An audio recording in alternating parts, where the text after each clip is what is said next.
जी welcome back नाज़रीन। Break से पहले प्रोफेसर नईम मसूद साहब से हम जिक्र कर रहे थे जो वाइस चांसलर की तकर्री हुई है हालिया, उसमें सियासी मदाखलत थी या नहीं। जी आप बात मुकम्मल कीजिए साहब। एक तो वो चांसलर की पर्सोना डेजिग्नेटा पे बात हो गई तकरीबन मुकम्मल। मैं ये समझता हूँ, मैं क्या कानून ये समझता है कि चांसलर के बगैर यूनिवर्सिटीज़ नहीं चल सकती। अब दूसरी बात यह है कि पाकिस्तान के सियासत का हिस्सा, कल्चर का हिस्सा, पता नहीं शायद तहजीब का भी हिस्सा बन गया कि थोड़ी बहुत सफारत ज़रूर चलती है। कुछ लोग कमज़ोर आए हैं, कुछ लोग बहुत अच्छे हैं और कुछ लोग सफारती क्या हैं। मुस्तकिल बुनियादों पे इसका हल नहीं ढूंढा जा सकता कि एक ऐसा क्राइटेरिया डेवलप कर दिया जाए कि जिसमें ये सर्च कमेटी या उसका SOPs बन जाए ताकि ये मदाखलत की सूरत मुमकिन ना हो सके? देखिए, मैं इस पे एक चीज़ सजेस्ट करूंगा। पहली बात यह है कि सर्च कमेटी बनाते वक्त सर्च कमेटी पे भी ये लाजम हो कि फ़लाँ यूनिवर्सिटी है, फ़लाँ यूनिवर्सिटी के ये अहदाफ हैं और वहाँ हमें बंदा वो चाहिए जो ये इन अहदाफ को मीट कर सके और ये रिस्पॉन्सिबिलिटीज़ अदा करने का के काबिल हो।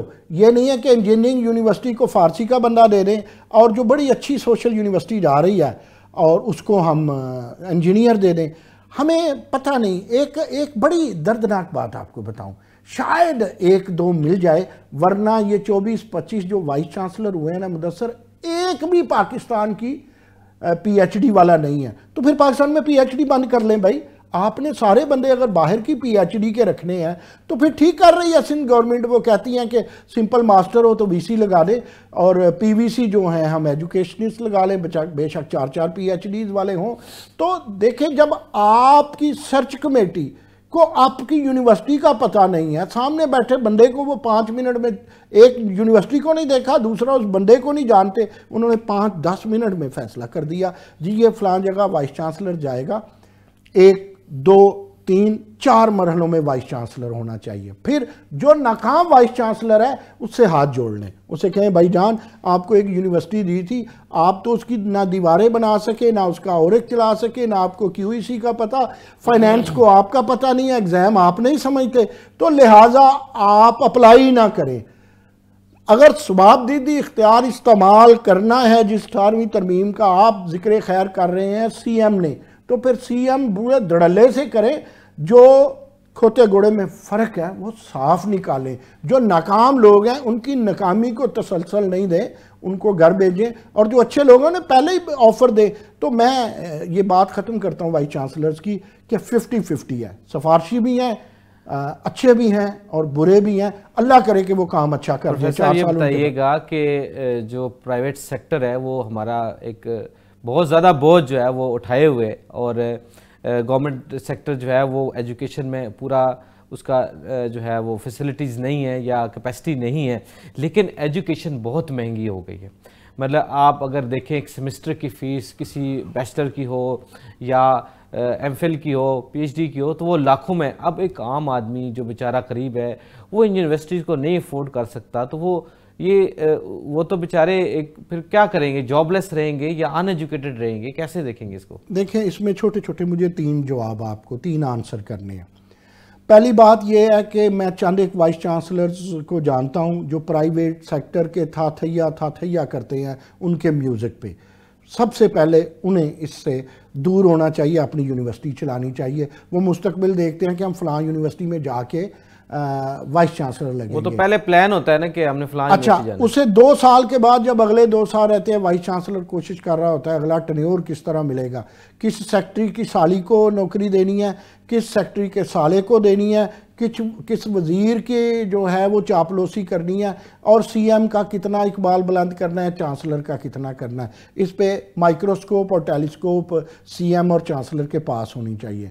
जो मैं बात एक अहम करने जा रहा हूँ वो ये है कि आने वाले दिनों में ये यूनिवर्सिटियां आप प्राइवेट सेक्टर को हाथ जोड़ के देंगे। वहाँ यूनिवर्सिटी PhD नहीं चलाता, सेठ चलाता है, मालिक चलाता है। उसने 5-6 साबिक vice chancellor reactor, pro reactor के नाम पे रखे होते हैं, लेकिन कौन चलाता है? जो मईशत को जानता है, जो रिसर्च को जानता है। आपकी लाहौर की 1-2 यूनिवर्सिटियाँ आने वाले दिनों में प्राइवेट सेक्टर की वो आपको सरकारी यूनिवर्सिटियों से शायद कायदे आज़म से पीछे रहें, बाकी यूनिवर्सिटियों से रैंकिंग में आगे चली जाएं। इसका मतलब प्राइवेट सेक्टर अगर अच्छा चल सकता है तो सरकारी सेक्टर क्यों नहीं। लेकिन महंगा तो बहुत है ना, अब अफोर्डेबल तो नहीं है ना। वही मैं अर्ज करने लगा हूँ।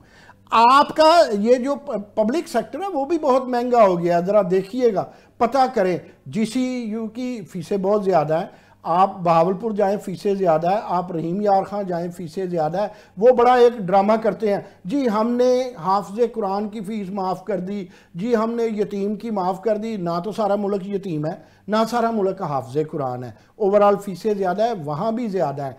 और आप एक बड़ा दीदा दिलेरी से पंजाब यूनिवर्सिटी के वाइस चांसलर ने काम किया कि बहुत सारे सेंटर्स को ख़त्म कर दिया और उन्हें चाहिए कि वो आगे जाके बहुत सारी फैकल्टी को भी आपस में जम कर दे। हर एक को गाड़ियाँ मिली हुई हैं। डीन का काम कितना होता है? अपना काम तो डीन करते नहीं है, सियासत करते हैं। मैं समझता हूँ एक यूनिवर्सिटी को वाइस चांसलर चलाना होता है और जो चेयरपर्सन है डिपार्टमेंट के उन्होंने चलाना होता है। बाकी सब अफसाने हैं, उनको एक्टिव होना चाहिए। और यूनिवर्सिटी को 4 तरह से पैसे कमाने हैं मुदस्सर जी। पहली बात यह है कि एंडोमेंट फीस उनकी 25% होनी चाहिए, कई दफ़ा पहले भी कह चुका। दूसरी बात 25% उनकी ट्यूशन फीस से कमाई होनी चाहिए, इससे ज़्यादा नहीं। 25% उनकी रिसर्च से कमाई होनी चाहिए और 25% ये हुकूमत को देना चाहिए। लेकिन यहाँ एक बात करूँगा आपका अगला सवाल लेने से पहले, हुकूमत को चाहिए कि वो यूनिवर्सिटियाँ जिस तरह इस्लामिया यूनिवर्सिटी बहावलपुर, जिस तरह UET, जिस तरह पंजाब यूनिवर्सिटी, ये जो बड़ी बड़ी यूनिवर्सिटी हैं पुरानी जो हैं, जहाँ बहुत ज़्यादा पैसे पेंशन की मद में जाते हैं, उनके लिए बेल आउट पैकेज का ऐलान करे। ज़री यूनिवर्सिटी खैर फैसलाबाद की बहुत अच्छा कमाती है, ख़ुद भी अपनी रिसर्च से। ये जो बड़ी जामियात हैं, बुज़ुर्ग जामियात हैं, जिसमें मुल्तान की यूनिवर्सिटी भी शामिल है, BZU, तो उनको एक बेल आउट, अमेरिका में भी बेल आउट पैकेज दिया जाता है, यूरोप में बेल आउट पैकेज दिया जाता है। एक दफ़ा निकालें, उसके बाद अपना एक किबला दुरुस्त करने के लिए पैरामीटर बना लें, सिलेक्शन ठीक करें, सारे मामला। आवाम को भी बेल आउट पैकेज चाहिए। वो जो महंगी एजुकेशन लेके जॉब ढूंढने जाता है तो वहाँ जॉब भी तो नहीं है। अगर इन्वेस्टमेंट लाखों करोड़ों में है एक बैचलर की या ग्रेजुएशन की, तो वहाँ फिर मार्केट में जॉब ओरिएंटेड भी तो होना चाहिए ना, जॉब भी तो नहीं है। देखें, आप आदम अलैहिस्सलाम से आज तक देख लें, मुदस्सर ज़हीन कभी भूखा नहीं मरता। और जिसके पास टैलेंट है, जिसने पढ़ा है, जिसको क्वालिटी एजुकेशन का पता है और जिसने मेहनत की है, उसे जॉब भी मिल जाती है। अब ज़रूरत इस अमर की है कि एंटरप्रेन्योर पैदा करे यूनिवर्सिटियाँ। फ़र्ज़ करे जो बड़े बड़े इंजीनियरिंग के, अब पंजाब यूनिवर्सिटी में कोई 10 किस्म की इंजीनियरिंग है यार, इंजीनियर को भी जॉब ढूंढने की ज़रूरत है। जी ठीक है, जॉब अगर उसके कुछ पल्ले है, जिसको कंप्यूटर, मैं ऐसे स्टूडेंट्स को भी जानता हूं मुदस्सर जो जॉब्स करना ही नहीं चाहते, वो कहते हैं हम अपना काम करेंगे। जॉब्स भी होनी चाहिए, लेकिन जॉब्स भी आप जब मेरिट पे लेंगे तो जॉब्स मिल जाएंगी। यूनिवर्सिटी ऑफ गुजरात में एक मॉडल है कि वहाँ पे उन्होंने जो भी वो ट्रेड्स पढ़ा रहे हैं उसके मुताबिक जो है वो उन्होंने वहाँ पे कोई कॉटेज इंडस्ट्री या कोई वर्कशॉप बनाई हुई है।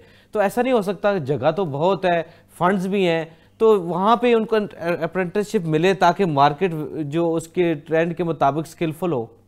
आपने बहुत अच्छी बात की, आप मेरे फेवरेट टॉपिक की तरफ आ गए। देखें, हर यूनिवर्सिटी में OREC है, office of the research innovation and commercialisation. C गायब है, कमर्शलाइजेशन कहीं भी नहीं है। फिर QEC है, QEC है क्वालिटी एनहांसमेंट या क्वालिटी एजुकेशन का जो सेल बनाया है। मैं कहता हूँ OREC का डायरेक्टर और QEC का डायरेक्टर फ्यूचर में वाइस चांसलर होना चाहिए। यहाँ एक अर्ज कर दूँ, इंडस्ट्रियल लिंक ज़रूरी है। अगर आप सिंडिकेट में बिठा देंगे, वो जी चीचों की मलियाँ का प्रिंसिपल बिठाना है, बोर्ड का चेयरमैन, वो इनका क्या काम है यूनिवर्सिटियों में? आप वहाँ बिठाएं चैम्बर ऑफ कॉमर्स का बंदा, आप बताएं वहाँ मल्टीनेशनल कंपनी का कोई MD, आप वहाँ पे बिठाएं किसी जो हैवी इंडस्ट्री है, टेक्सटाइल इंडस्ट्री, अगर कोई बची खुची पाकिस्तान में है, वो सिंडिकेट में लोग बिठाएं, आपको इंडस्ट्रियल लिंक बन जाएगा। कोई मॉडल नहीं है गुजरात यूनिवर्सिटी का भी इतना सिंबॉलिक। ज़रूरत इस समर की है कि हर यूनिवर्सिटी किसी ना किसी इंडस्ट्री के साथ लिंक्ड हो और जहाँ वो एक कम्युनिटी सेंटर हो, वहाँ उसकी अपनी फार्मेसी हो, अपना हेल्थ सेंटर हो, बाहर से भी कमाए, अंदर से भी कमाए और रिसर्च का आपने जिक्र किया प्रोफेसर साहब, लेकिन ये जो रिसर्च हमारे यहाँ होती है एमफिल की या हायर एजुकेशन की, तो वो एक बड़ा अच्छी सी खूबसूरत सी बुकलेट बनती है, बुक्स बनती हैं और वो लाइब्रेरी में पड़ी होती हैं। उसके ऊपर जो अंदर उसके अंदर लिखा होता है कभी उसका प्रैक्टिकल तो नज़र नहीं आया कि हमने कोई टेक्नोलॉजी बेस या रिसर्च बेस हमने कोई प्रोडक्ट या मैन्युफैक्चरिंग की हो। देखें, आप जिस थीसिस की बात कर रहे हैं ना, हम पेटेंट नहीं बनाते हैं। मैं यहाँ एक अर्ज करूँगा, हुकूमत यूँ करे ना कि जो प्रोफेसर पेटेंट बनाता है या कोई अप्लाइड रिसर्च बनाता है, जो बिकने वाला सौदा बनाता है यार, कोई इंजीनियर, कोई डॉक्टर, कोई मेडिकल डॉक्टर, उसको उसमें से हिस्सा दे। ये यूरोप में भी है, इधर भी है। ये आपने जो डीन को, चेयरमैन को कारें दी हुई हैं ना, उस पर देखे पेट्रोल दिया हुआ है, वो किस काम का, किस लिए है? फिर आप जो रिसर्च करते हैं वो अपनी प्रमोशन के लिए, वो प्रमोशन नहीं होती यूनिवर्सिटी में, फिर अपॉइंटमेंट होती है अपने पेपर छापने के लिए। प्लेजरिज्म पे जोर है, क्वालिटी पे नहीं, क्वांटिटी ऑफ पेपर्स पे जोर है। तो फिर खुद ख़त्म कर दें ये जो पेपर्स पे आप देते हैं ना, रिसर्च पेपर पे जो 3rd क्लास में छपा होता है, भले ही वो YWZ जो भी हो, इम्पैक्ट फैक्टर के साथ आप अब देखें, मैं कई दफ़ा बात करता हूँ, नाराज़ होते हैं लोग। AJK में कई यूनिवर्सिटियां बन गई है, 4-5 तो पब्लिक सेक्टर है, एक इम्पैक्ट फैक्टर जर्नल नहीं है कश्मीर पाकिस्तान में कितने ऐसे जर्नल होंगे जिनका इम्पैक्ट फैक्टर अच्छा है दुनिया के तनासब से? देखें, इसमें कोई शक नहीं है कि बहुत सारे जर्नल पाकिस्तान में, हमारे HEC के जर्नल बड़े अच्छे हैं, लेकिन कुछ ऐसे जर्नल भी हैं, उनकी तादाद अगर आप देखें तो फिंगर पे, मुझे एक दिन एक दोस्त ने डाटा बताया कि आज भी पाकिस्तान में कोई 31-32 जर्नल ऐसे हैं जिनकी बाहर भी वैल्यू है, लेकिन वो जो सैकड़ों ऐसे हैं कि जो बना के वही जो आपने कहा रद्दी की टोकरी में फेंकने हैं, उनका फ़ायदा नहीं है जब तक रिसर्च आम आदमी के लिए नहीं होगी। यूनिवर्सिटी, देखिए, यूनिवर्सिटी होती है सवाल उठाने के लिए, यूनिवर्सिटी 2 का पहाड़ा याद कराने के लिए नहीं होती। यूनिवर्सिटी ABC, आप स्कूल एजुकेशन और कॉलेज एजुकेशन से सीख के यूनिवर्सिटी में जाते हैं, hands on hands of education पे लिए आप वहाँ पे जाते हैं कि कुछ सेमेस्टर क्लास में हो, कुछ सेमेस्टर आपके इंडस्ट्री में हो। अच्छा, दूसरी बात यह है कि दीगर जो आपके सब्जेक्ट्स हैं, मसलन आप सोशल साइंसेज कहें, मैं कहा करता हूँ सोशल इंजीनियर और सोशल साइंटिस्ट भी ज़रूरी हैं मुआशरे के लिए। आप अब सोशल साइंटिस्ट को या सोशल इंजीनियर को वाइस चांसलर लगाने के लिए तैयार नहीं है, तो फिर मुझे बताएं ये कैसे यूनिवर्सिटियां चलेंगी? यूनिवर्सिटी वालों को कहें, वो कहते हैं जी ब्यूरोक्रेट खा गए, ब्यूरोक्रेट ये कर गए, झूठ बोलते हैं। ब्यूरोक्रेट ने ना एजुकेशन तबाह की है, तबाह इन्होंने खुद की है। सियासत बहुत ज़्यादा है, उस डाइटी सियासत को ख़त्म करें। अच्छा, ये बताइएगा कि यूनिवर्सिटीज़ की एफिलिएशन के हवाले से गवर्नमेंट क्या कर रही है, या क्या क्राइटेरिया होना चाहिए कि एक एफिलेटेड कॉलेज या इदारा भी इक्वल ही बेनिफिशियल हो, या यूनिवर्सिटी हो, या जैसे अब पहले ट्रेंड था सब कैंपसेस का, अब शायद ख़त्म हो गया है, तो यानी जो इदारे एफिलिएशन हासिल करना चाहते हैं उनके लिए कोई यूनिफॉर्म क्राइटेरिया अवेलेबल है? देखिए, 2 बातें हैं। एक तो वो है कि यूनिवर्सिटियों को जो चार्टर मिलता है, वो सूबाई चार्टर मिले या मरकज़ी मिले, जो यूनिवर्सिटियाँ प्राइवेट बनती हैं, वो तो निज़ाम मरबूत है। दूसरा यह है कि 2002 के बाद जब से हायर एजुकेशन कमीशन बन गया, उसका रेगुलेटरी काम है और वो समटाइम थानेदार बन जाता है। यूनिवर्सिटियों को इंडिपेंडेंट करना चाहिए कि इसको अफिलिएशन देनी है, इसको नहीं देनी, इसमें HEC की नंबरदारी होनी नहीं चाहिए। यूनिवर्सिटियाँ मुदस्सर जी इससे पैसा कमाती हैं। देखें, जब वो एक अदारे को अफिलिएट करती हैं तो उनके पास एडमिशन फ़ीस भी आती है, रजिस्ट्रेशन फ़ीस भी आती है, एंडोमेंट फ़ीस भी आती है, वो अपना काम चलाएंगे। मैं आपको बताऊं, इस वक्त पंजाब में 3-4 यूनिवर्सिटियाँ, GCUF फैसलाबाद, बहुत अच्छा मॉडल जा रहा है। गो उसमें असातिज़ा की बड़ी सियासत है, हर वाइस चांसलर को वो दलदल में खींच लेते हैं। प्रोफेसर, अब जो वाइस चांसलर हैं, अल्लाह करे वो प्रोफेसर्स की दलदल में, एफिलिएशन कमेटी की दलदल में ना आए। फिर इसी तरह सरगोदा यूनिवर्सिटी बहुत अच्छा काम कर रही है। Rahim Yar Khan, Khwaja Farid university of engineering and माफ़ कीजिएगा इंफॉर्मेशन टेक्नोलॉजी, वो अपने रिसोर्सेज पैदा कर रही है। अफिलिएशन वाले लोग पैसा कमाते हैं, अफिलिएशन वाले लोग दिहाड़ियाँ लगाते हैं, अफिलिएशन वाले लोगों को लैब में बैठ के वहाँ काम करना चाहिए। TADA के लिए नहीं भागना चाहिए, उन्हें फैसिलिटेट करना चाहिए, उन्हें अदारों को एक तरह का पैरामीटर बनाना चाहिए। अब वो कभी कभी कहीं जाके पटवारी बन जाती हैं अफिलिएशन कमेटी, आपकी पंजाब यूनिवर्सिटी की अफिलिएशन कमेटी वो थानेदार बन जाती है। भाई आपको पैसा देता है प्राइवेट सेक्टर, लिहाजा आप जायज़ तरीके से पैसे कमाएं। प्राइवेट सेक्टर को अफिलिएशन कमेटी का काम थानेदारी करना नहीं है, उनको समझाना है, यूं डिपार्टमेंट चलाएं, यूं आप ये मजमून ले लें, अगली दफ़ा ये ले लें, बिल्डिंग को ऐसे कर लें, रोशनदान ऐसे कर लें, लाइब्रेरी में ये ले आए, फलां ले आए। वो कहते हैं जी रिजेक्टेड, और यार वही 50,000 रुपया दो तो सिलेक्टेड। मैं एक यूनिवर्सिटी की बात करता हूँ, वो एक बंदा जाता है, वो करूँ ना अपना करूँ समझते हैं, जो मेजरमेंट करते हैं जी इतनी कनाल होनी चाहिए, और उनकी 70 यूनिवर्सिटियाँ उनके अपने क्राइटेरिया से 50% से भी कम है। लिहाजा जितनी किसी के पास जगह है, जैसा स्टाफ है, उस तरह उसको फैसिलिटेट करें, आपका फ़ायदा है। अब प्राइवेट सेक्टर के बगैर यूनिवर्सिटियाँ, ये एजुकेशन सिस्टम नहीं चल सकता, आप चला नहीं सकते, लोगों को चलने नहीं देते। वाइस चांसलर का कसूर है अगर अफिलिएशन कमेटी कहीं जाके पैसे कमाती है या पैसे खाती है, या यूनिवर्सिटियों के लोग जो मैट्रिक वाला काम था वो इस लेवल पे नोटबुक प्रैक्टिकल की भेजते हैं, तो ये वाइस चांसलर का कसूर है। वाइस चांसलर को इतना जहां दीदा होना चाहिए कि वो लाहौर में बैठा हो तो उसे सादकाबाद नजर आए।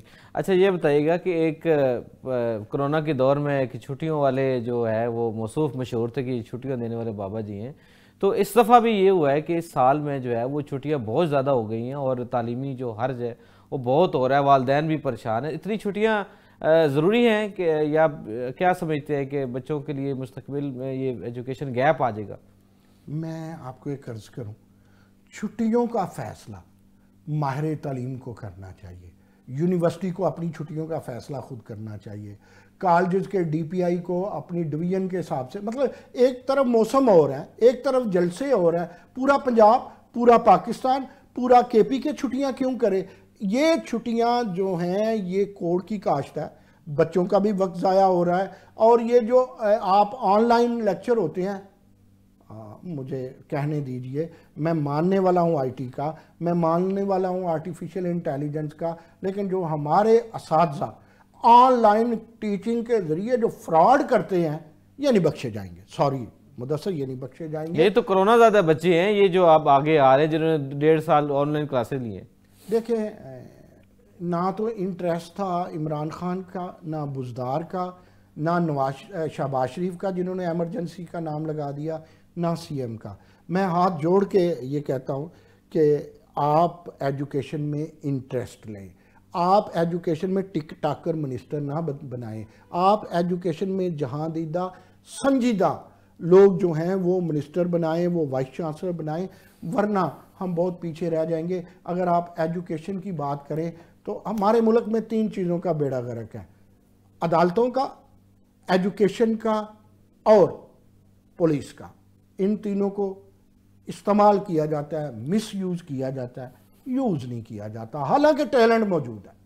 इंक्लूसिव एजुकेशन जो है वो पूरी दुनिया में है, लेकिन पाकिस्तान में इसका नफाज ना हो सका, ना हुकूमती सतह पे और प्राइवेट सतह पे इक्का दुक्का आपको इदारे नज़र आते हैं जहाँ पे जो स्पेशली एबल्ड बच्चे जो हैं वो आम बच्चों के साथ बैठ के पढ़ते हैं। कितना ज़रूरी है ये इंक्लूसिव एजुकेशन? देखिए, मैं आपको एक बात बताऊँ, ये स्पेशल एजुकेशन में IER डिपार्टमेंट जाके आप सर्वे करें, IER department Punjab university Lahore का, वहाँ पे जिन्होंने एजुकेशन ली है, मास्टर, MPhil या PhD किया है स्पेशल एजुकेशन में, एक भी बंदा आपको फारिग नहीं मिलेगा, एक भी बंदा आपको फारिग नहीं मिलेगा।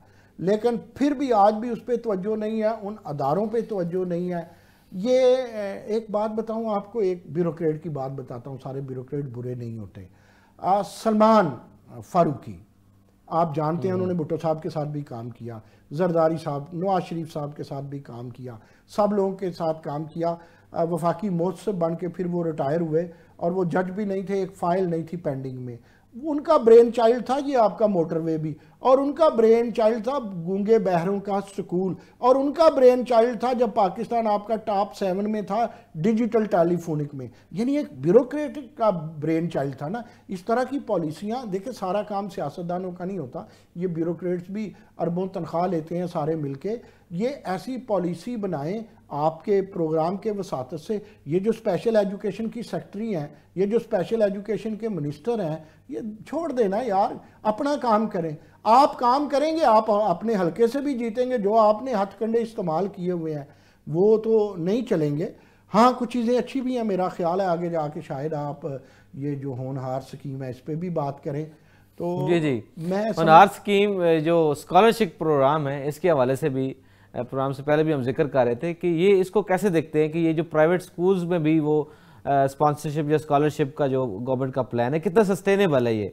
देखें, ये तो वक्त बताएगा कि ये कितना सस्टेनेबल है। बात आपने बड़ी खूबसूरत की। अगर तो इसमें सस्टेनेबिलिटी रहती है तो इट्स द फैंटास्टिक। देखिए, हुकूमत कुछ इन्वेस्ट कर रही है ना, उसमें काबल बच्चों को वज़ाइफ दिए जा रहे हैं। चले प्राइवेट सेक्टर वाले भी बच्चे जो हैं वो भी पाकिस्तानी हैं, लेकिन इन्हें ज़ाया ना किया जाए, इनका डाटा रखा जाए। इनके डाटे को, इनमें जो अच्छे बच्चे हैं उनको फिर स्किल डेवलपमेंट की तरफ लाया जाए, इनको स्किल्स सिखाई जाए। इन्हें पाकिस्तान का कारआमद शहरी इसलिए बनाया जाए कि इस पर बतौर ख़ास पंजाब या पाकिस्तान या कोई सिस्टम इन्वेस्ट कर रहा है।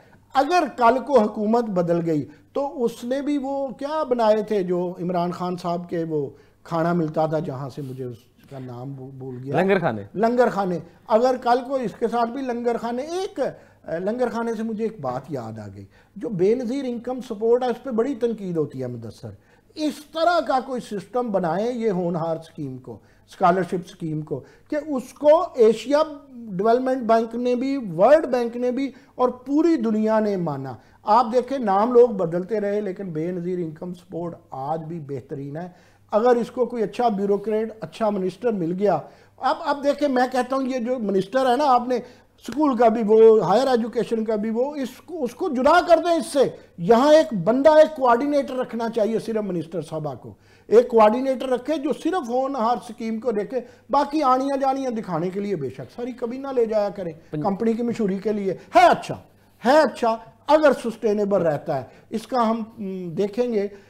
और एक और बात, ये ना हो कि कल को प्राइवेट सेक्टर को तो फीसें जाएं वो स्कॉलरशिप, क्योंकि उसने तो बच्चे बाहर निकाल देने हैं, और हमारी जो पब्लिक सेक्टर की यूनिवर्सिटी हैं उनको 2 साल बाद या 2 माह बाद कह दिया जाए कि साढ़े ते पल्ले तेला नहीं, तो फिर वो अगर फिर भी पढ़ाते रहेंगे तो फिर वो यूनिवर्सिटियाँ और दब जाएंगी। जी नाज़रीन, हमारे साथ मौजूद थे माहिर तालीम प्रोफेसर नईम मसूद साहब। उन्होंने बहुत चीज़ें जो है वो एजुकेशन के हवाले से, ख़ासतौर पर गवर्नमेंट और पंजाब गवर्नमेंट क्या कर रही है, बहुत तफसील डिस्कशन है। हम इनका शुक्रिया भी अदा करेंगे। प्रोग्राम कौन पूछेगा के बाद साथ फिर आपके पास हाज़िर होंगे अगले हफ्ते। अल्लाह हाफ़िज़।